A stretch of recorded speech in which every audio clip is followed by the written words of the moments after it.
there's something wrong with our global economy, isn't there? I mean, it's pretty unfair, isn't it? If you think about it, if you face it, for the majority of human beings, our system is terribly unfair. Actually, it's unfair for many living creatures.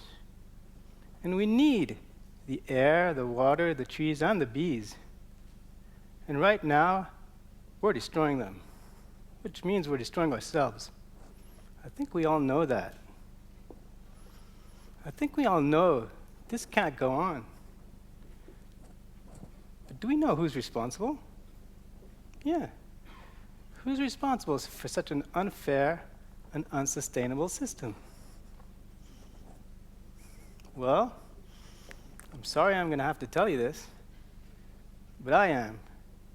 Every time I go to the supermarket, every time I shop on the internet, every time I buy a pair of shoes, I'm putting my money into that system.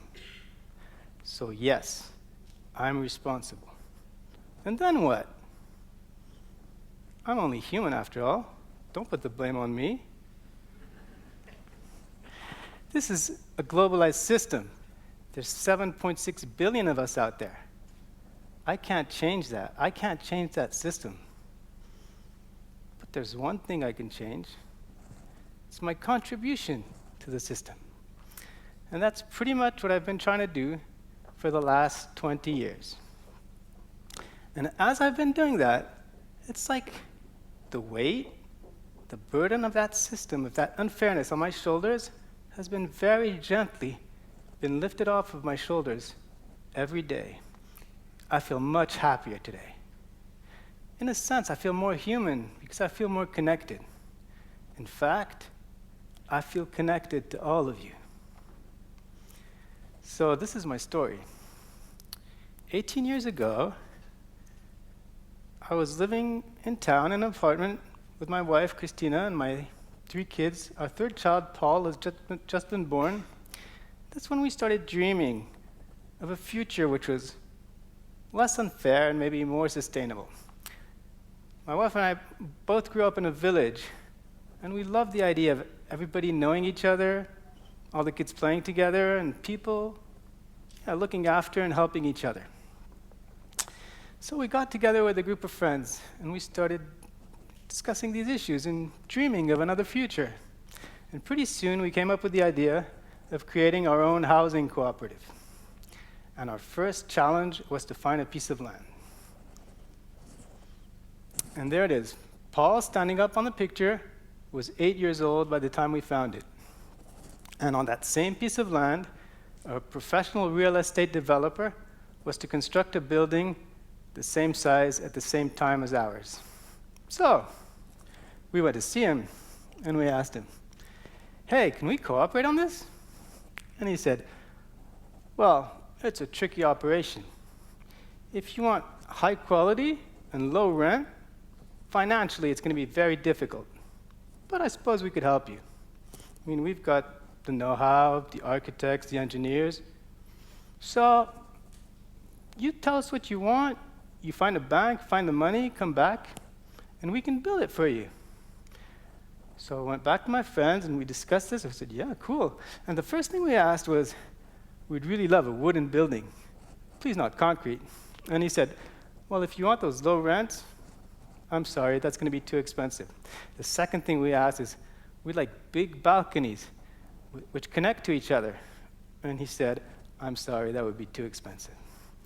Third thing we asked, we'd like very big insulation so as to reduce our energy consumption. And guess what he said? "I'm sorry, too expensive." The fourth thing we asked is, we'd like compost toilets in order to produce our own human manure to fertilize our vegetable gardens.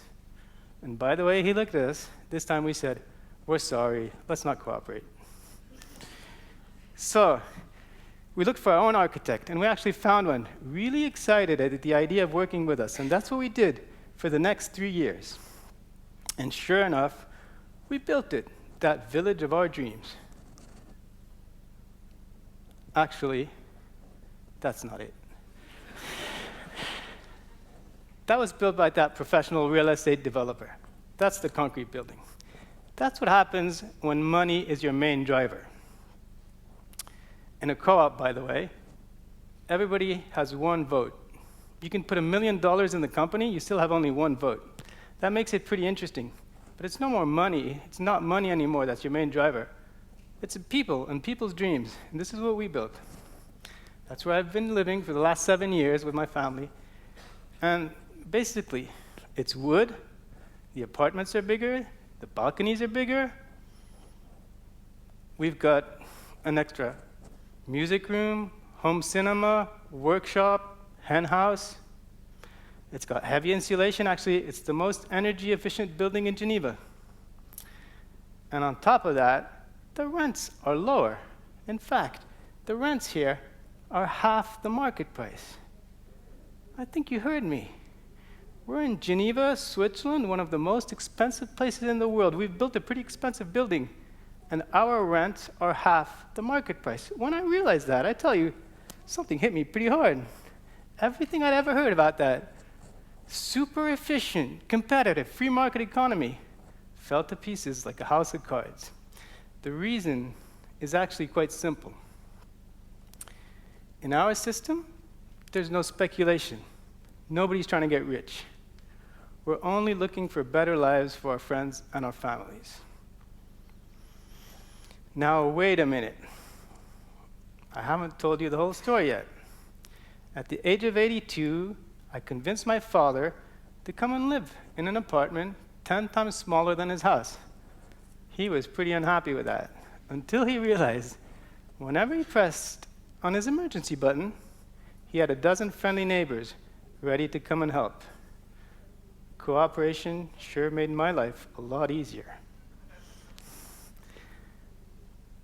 I know all my neighbors. We spent so much time discussing the living room, the bedroom, the balcony, the kitchen, the cupboard, the color, the materials.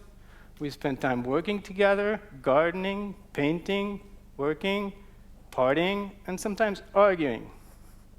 Yeah, just like in any other neighborhood. Except in this building, I know there will always be a friendly door open whenever I feel lonely.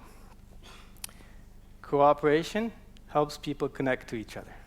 Competition only breeds loneliness. Today, I'm lucky to be one of 7 employees of our co-op. We've got 8 other construction projects, all in Geneva, all with very high economic, ecological, and social standards. The local authorities have understood the advantages of working with us. Fewer cars means less resistance to urban development. Lower rent means less subsidies and more money for the state. And more importantly, involving and consulting future inhabitants entails higher quality of life and more peaceful neighborhoods.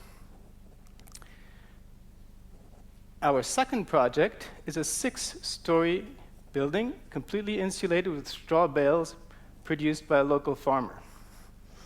This is a picture of the inauguration party last year. And you wouldn't believe it, but those people in front are actually standing on an autonomous sewage treatment plant, which was invented for this building.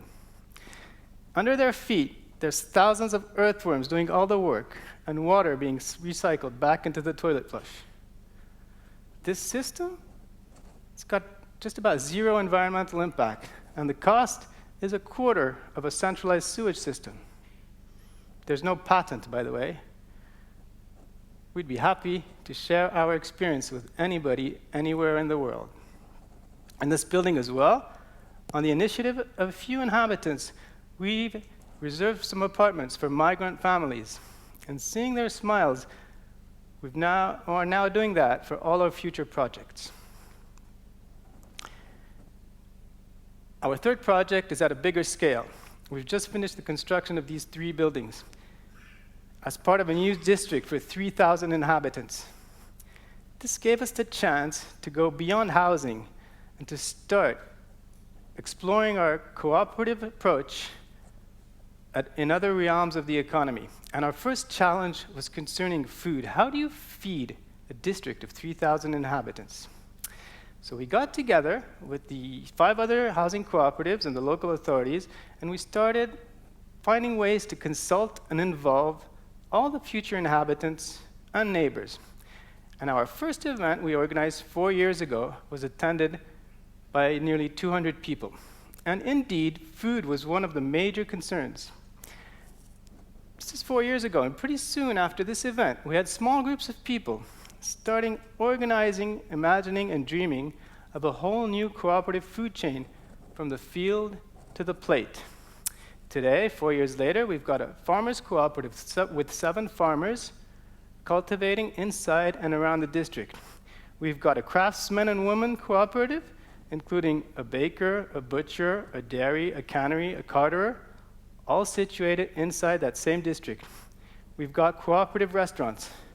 And now in the middle of this district, it's in Geneva, by the way, just outside Geneva, we're planning a cooperative supermarket which will be completely owned and run by the clients, the inhabitants, the farmers, the craftsmen, and the restaurants.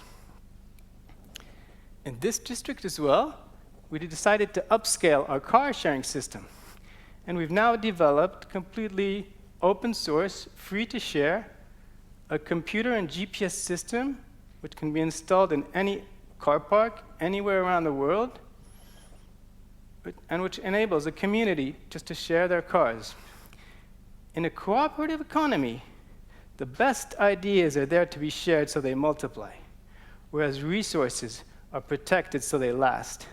Quite the opposite of a system in which you put patents on the best ideas to protect them, and you plunder resources to maximize profits. Today, many people come to see me and asking for advice. How do you start a cooperative? And of course, looking back, I realize how lucky we've been, getting so much help from so many people and meeting extraordinary people along the way. I really would like to thank them all. I think none of this could have been possible without them. But if I had to give you one piece of advice, it would be this. Listen to your heart. Look at the people around you. Do you really think we were meant to compete for an unfair world and end up feeling lonely? Don't you think we'd rather cooperate, help each other, and feel friendly?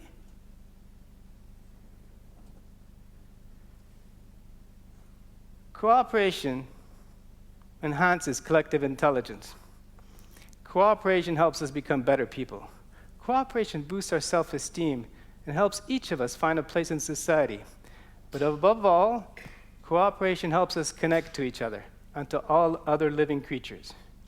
We're all in this together. But we must be realistic.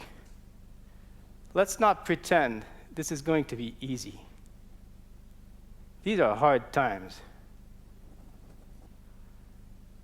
But if you too feel like a cooperative person, if you're ready to swim against the current, you can be sure there's people around you feeling the same. And as we start to realize how empowering cooperation can be, we're going to see more and more initiatives appear. In your country, in your town, in your neighborhood, it might be people getting together to share a vegetable garden, or helping a local farmer or craftsman. You might want to start your own cooperative bookshop. Basically, it's our time. It's our money. It's our choice. Either we keep feeding that unfair and unsustainable system, or we start looking for ways to help and support a more cooperative and sustainable system. But before you choose, remember, please, listen to your heart. Thank you so much.